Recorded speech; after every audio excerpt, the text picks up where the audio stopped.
définition, parce on parle de dark web, de deep web, de darknet aussi. Ce qu'il faut comprendre, c'est quand on parle d'abord de web, il y a effectivement une partie du web qui est visible, c'est celui qu'on fréquente nous tous, et qui représente à peu près, selon les chiffres, 4%. C'est un chiffre qui, a priori, sur lequel on se met d'accord en général. Et en dessous de tout ça, on parle du deep web. Tout le deep web, c'est ce qui n'est pas indexé, c'est ce que vous ne pouvez pas trouver spontanément avec les moteurs de recherche. Nos emails ? Alors, nos emails notamment, ça représente 96%. Et à l'intérieur de ça, quand on parle de contenu, on parle de web. Donc, il y a du dark web, dont effectivement on va parler ce soir. Il y a du darknet, qui sont effectivement les infrastructures liées justement à des choses qui sont différentes des moteurs, des browsers classiquement utilisés. On va parler de Tor, mais il n'y a pas qu'un darknet, il y a des darknets. Donc, ça veut dire, pour bien comprendre ce dark web. Alors, quand on parle d'accès Internet aujourd'hui, il y a des browsers, donc notamment des browsers donnés par Google ou d'autres, qui permettent d'accéder au web. Et pour accéder effectivement à cette partie du web dont on est en train de parler, il faut effectivement des outils particuliers, dont notamment effectivement un browser qui s'appelle le browser Tor. Alors aujourd'hui, regardez l'histoire récente. L'histoire récente, je parle notamment de ce qui s'est passé en octobre 2013 avec la fermeture de Silk Road.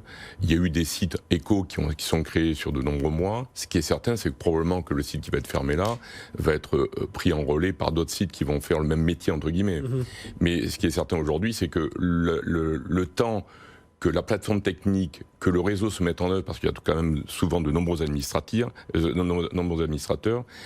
on se retrouve en fait avec, je dirais, des gens qui vont mettre des mois à reconstruire un petit peu, je dirais, les mêmes plateformes, et avec des gens qui probablement vont devoir avoir la même courbe d'expérience d'apprentissage pour arriver, entre guillemets, à faire du business. Oui, puis on a une piste là, on va dire, clair. Changement. Voilà. La courbe d'expérience pour les forces de l'ordre est en train aussi de se faire. Il y a des structures qui sont en train de s'aménager.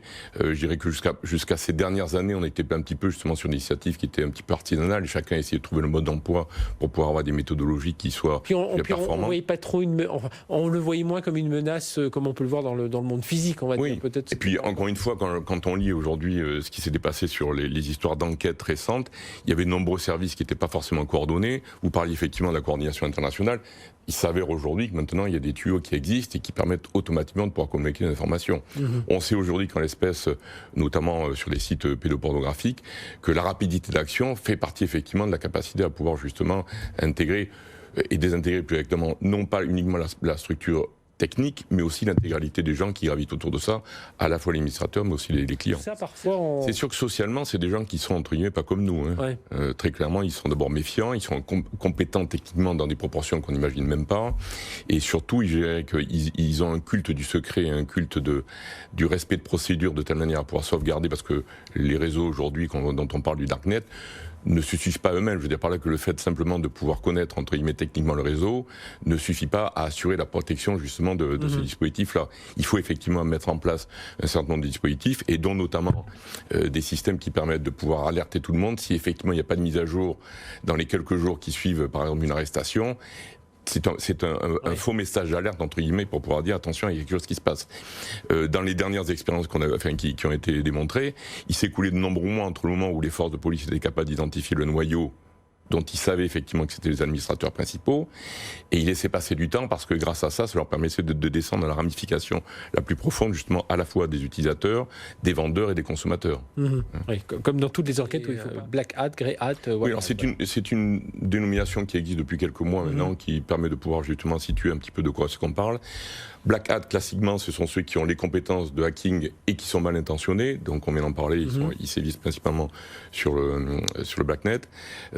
Les grey hats, ce sont ceux qui sont, entre guillemets, plutôt activistes, qui font du hacking avec une vocation, entre guillemets, idéologique.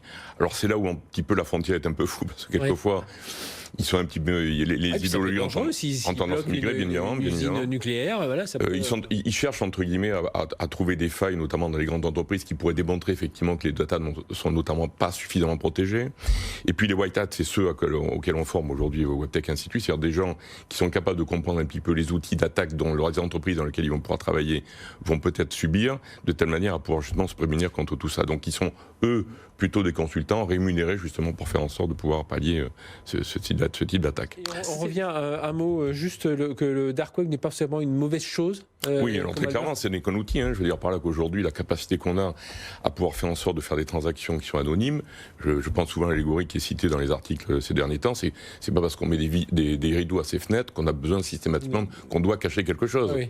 Donc le besoin d'intimité, notamment dans le cadre de l'entreprise, fait partie des choses sur lesquelles on a besoin de plus en plus d'être certain que certaines transactions, certaines bases de données, certaines informations qui circulent soient à 100% contrôlées. Oui, si je prends l'exemple de la messagerie Telegram, qui est la messagerie chiffrée, c'est pas parce qu'on l'utilise qu'on a des fins terroristes. C'est peut-être parce qu'on veut juste correspondre avec son. Et puis à l'inverse aussi, on sait ces derniers temps, vous en parliez tout à l'heure en introduction, que certains pays sur lesquels des activistes, des journalistes, ont besoin d'utiliser ce type d'outils parce qu'effectivement, sinon leur vie est en péril et les sources même qu'ils utilisent sont en péril. Les deux outils essentiels pour commencer entre guillemets à mettre un premier pied dans le darknet, c'est avoir un compte VPN pour masquer son adresse IP, et deux, avoir un compte Bitcoin. Oui, voilà. Là, effectivement, tout devient possible. Le développement du Bitcoin dont vous parliez là, enfin de toutes les crypto-monnaies, elle est liée aussi au fait que c'est consubstantiel au développement du dark web. Je veux dire par là que le fait d'avoir du business qui soit de plus en plus croissant est sous-tendu d'avoir effectivement de la crypto-monnaie. On parle du Bitcoin, mais c'est pas le seul aujourd'hui qui existe. En plus, avec des systèmes qui permettent effectivement à ceux qui vont faire des transactions de pouvoir avoir en fait ce qu'on appelle des mixeurs, notamment un qui est connu qui s'appelle. Alors c'est un anglicisme qui a été maladroitement fait et qui veut dire en français, vous allez dire, c'est escrow, ESCROW, qui permet en fait de pouvoir être certain que le Bitcoin que je vais mettre effectivement sur le réseau va être brassé, mixé, de telle manière à ce qu'on ne sache pas à quelle transaction il a été rapporté. Donc ce type d'outils-là font partie des maillons essentiels qui permettent aujourd'hui au dark web, donc effectivement le contenu entre guillemets qui est illicite et criminel, de pouvoir se développer. On a tendance à vouloir vulgariser un petit peu le sujet, mais pour ceux qui veulent se prêter à l'exercice de télécharger d'abord Tor, il ne faut pas le télécharger n'importe où, parce qu'effectivement il est encapsulé avec des fichiers qui sont effectivement, je dirais, quelquefois marqués, codés.